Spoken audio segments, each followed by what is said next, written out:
খাবারের কথা কি বলবো, নিয়েছিলাম আমরা তন্দুরি রুটি, কোনোটাই ভালো হয়নি। রুটিগুলো শক্ত, রুটিগুলোর পাপড় ভাজা। দুদিন যে হোটেলে ছিলাম সেটা হচ্ছে তোমার সমুদ্র সাক্ষী, কোনো রিভিউ ভালো দেওয়া যাবে না, সেখানে শুধু পরিষ্কার ছিল বাথরুমগুলো, আর কিছু না। তাই জাস্ট সার্ভিস খুব একটা ভালো না, বাট রুমগুলো নিট এন্ড ক্লিন ছিল, ধুলো ছিল না, এটাই যা ভালো। ওরা বলেছিল যে এসি আছে, চলবে কিনা সেটা বলে। সো গুড মর্নিং এভরিবাডি, শেষ বেলা শেষ দিন বলতে পারো আমাদের এই মন্দারমণিতে। আজকে আমরা বেরিয়ে যাচ্ছি, সবাই রেডি হয়ে গেছে, লাগেজ গোছানো হয়ে গেছে। এদিকে আলাদা সকাল সকাল চা খাচ্ছে আমাদের না নিয়ে। তোমরা রেডি সবাই? Mittu good morning. মিত্তু চলো বাড়ি যাবো। চল, তো যাবি না তো চলো আজকের গল্পটা শুরু করা যাক। So hey everybody, I am Shouvik from NB Kolkata and you are watching my YouTube channel Shouvik's vlog. চলো বেরোনো যাক তাড়াতাড়ি এবার, কারণ রাস্তায় জ্যাম ট্যাম হয়েছে শুনেছিলাম আগের দিন, তো তাড়াতাড়ি বেরিয়ে পড়বো। চলো চা খেয়ে আসি। সো বেসিক্যালি আমরা এখন যাচ্ছি গাড়ির কাছে, পিছনে সব আমাদের চেক আউট হয়ে গেছে, আর হোটেলে যে রিভিউটা সেটা আমরা রাস্তায় বেরিয়ে দিচ্ছি। মানে বিশাল খুব একটা ভালো রিভিউ আমি দেবো না, ঠিক আছে? তো গাড়ি কোথায়? গাড়ি ওই যে গাড়ি যাবো। রাস্তা ফাঁকা, সবাই লাগেজ নিয়ে আসছে। দিন আমরা সমুদ্র পাড়ে গেলে ছবি তুলবো, কারণ আমাদের গ্রুপ ছবি নেই, ওটা থাম্বনেল বানিয়ে দেবো। তারপরে বাড়ি চলে যাবো। লাগেজ তোলা হয়ে গেছে, আমরা এখন শেষবারের মতো সবাই মিলে, কোথায় গেলে সবাই মিলে যাচ্ছে একটা ছবি তুলবো, কারণ আমাদের কোনো গ্রুপ ছবি নেই এখনো, বুঝতে পারছো? দুদিন ধরে এখানে পড়ে আছি, কোনো গ্রুপ ছবি নেই। আর শেষবারের মতো সমুদ্রকে বিদায় জানিয়ে আসবো আমরা। দেখো বাড়ি যেতে কারো ভালো লাগে না, বাট বাড়ির আলাদা শান্তি আছে ঠিকই। আর আবার কোনোদিন আসবো, কোনো এক সময় কোনো এক দিন সমুদ্রের পাড়ে আবার চলে আসবো, তোমাদেরকে নিয়ে আসবো, ঠিক আছে? তো শেষবারের মতো সমুদ্র দেখে নাও, আমিও সমুদ্র দেখে নিয়েছি লাস্টবারের মতো। এবার আমরা বেরিয়ে যাবো এখান থেকে, বেশি সময় নষ্ট করবো না। চলো। কেমন লাগলো এসে দুদিনের জন্য ট্রিপে এসে?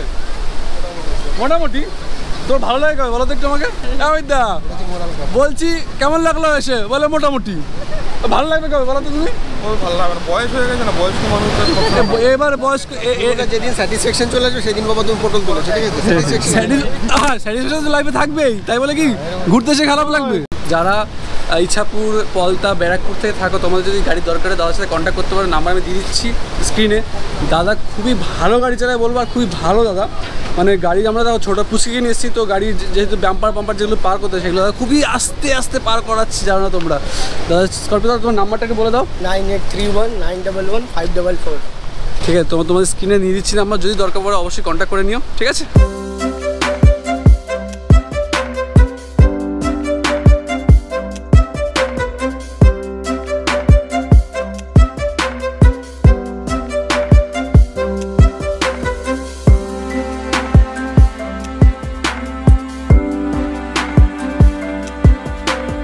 সো আমরা আমাদের হোটেল থেকে বেরিয়ে প্রায় 10 থেকে 12 কিলোমিটার চলে এসেছি। এখান থেকে এখনও কলকাতায় 151, তাই না? 111 কিলোমিটার বাকি আছে। চারিদিকে আমাদের পুচকে ঘুম দিয়ে দিয়েছে, ঘুমাচ্ছে ও, গাড়িতে উঠেই ঘুম। বললো আমি আর যে কী করবো, সকালে কিছু না খেয়ে বেরিয়েছি, তো রাস্তায় একটু বিস্কুট খাচ্ছি আমরা এখন। আর রসটা তোমরা ওয়াও, আসার সময় বলছিলাম যে এই রাস্তায় যদি বাইক চালানো হয় না, মাখন স্বর্গ খুঁজে পাওয়া যাবে। আজকে তো শনিবার, তো প্রচুর বাইকাররা যাচ্ছে দেখলাম, দেখে ভালো লাগছে।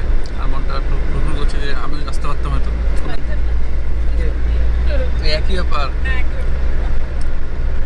এরা আমাকে ইনসাল্ট করছে।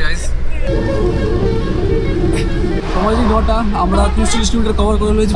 চা ব্রেকের জন্য দাঁড়িয়েছি আমরা। চলো সবাই চা দোকানে গেছে, আমরা গিয়ে চাটা খেয়ে নিই। চলো, চা আমাদের চলে এসছে। আর হয়তো খাবি না কিছু? আমি তো দেখাচ্ছি রাস্তায় যে চা না খাওয়া, যেটা ভালো দেখা না, চাটা খাওয়া দরকার, তাই তো?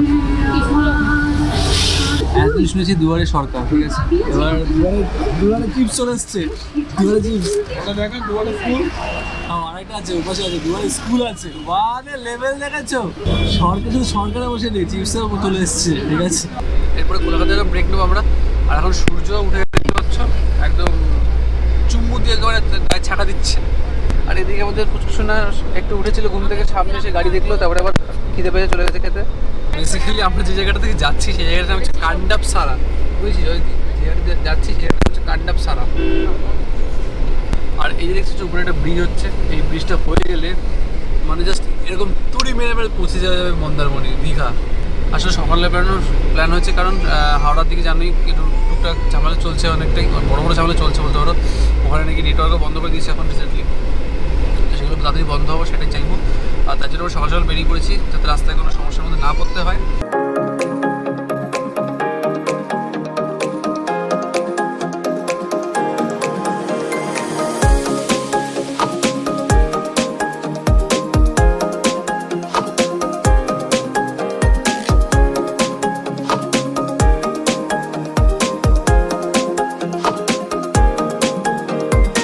তো আমরা চলেছি এক্সপ্রেস ফুড প্লাজাতে। ফার্স্ট টাইম আমার আসা এখানে, আগে কোনোদিন আসিনি। আমরা তো বড় লোক না যে এখানে প্রত্যেকবার আসবো, ঠিক আছে? হয়তো কিছু বলতে চাস কেমন? ফিলিং বড়। হ্যাঁ, আমরা আজকে ফিলিং বড় লোক। আজকে আমি সানগ্লাস পরেছি কেন, ফর্মানোর জন্য নাকি?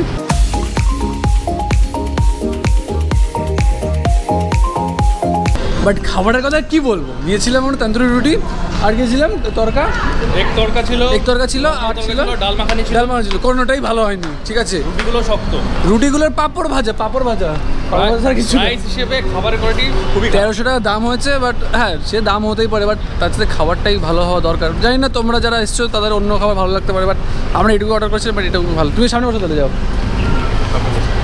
আমার ভালো লাগেনি। দুদিন যে হোটেলে ছিলাম সেটা হচ্ছে তোমার সমুদ্র সাক্ষী, কিন্তু ভাই সাহাব জাস্ট কিছু ছিল না ওখানে, মানে জাস্ট কোনো রিভিউ ভালো দেওয়া যাবে না, সেখানে শুধু পরিষ্কার ছিল বাথরুমগুলো, আর কিছুই না। তুমি কি তোমার রিভিউ বলো? আমার রিভিউ দেখ, আমার খুব ভালো ছিল। আমাদের শুধু আমি আর দাদা আর ড্রাইভার দাদা যে রুমে ছিলাম সেই রুমে এসি শুধু ভালো ছিল, বাকি দিদিদের রুমে বা বিকিদার রুমে কারো রুমেই এসি ভালো ছিল না। আমার রুমের আশা করব একটাই জাস্ট সার্ভিস খুব একটা ভালো না, বাট রুমগুলো নিট অ্যান্ড ক্লিন ছিল, ধুলো টুলো ছিল না, এটাই যা ভালো। বাচ্চা নিয়ে গেছিলাম, পরিষ্কার। হ্যাঁ, আর কিছুই ভালো ছিল না, ঠিক আছে? ওরা বলেছিল যে এসি আছে, চলবে কিনা সেটা বলে। আর এখন বৃষ্টি শুরু হয়ে গেছে, ওয়েদারটা খুবই একদম ভালো হয়ে গেছে, চাঙ্গা মাঙ্গা হয়ে গেছে। আর এখন আমরা একটু গান টান চালাও একটু। ভালোভাবে প্রায় পৌঁছে গেছি, আমরা চলে এসেছি বিদ্যাসাগর সেতুর উপরে।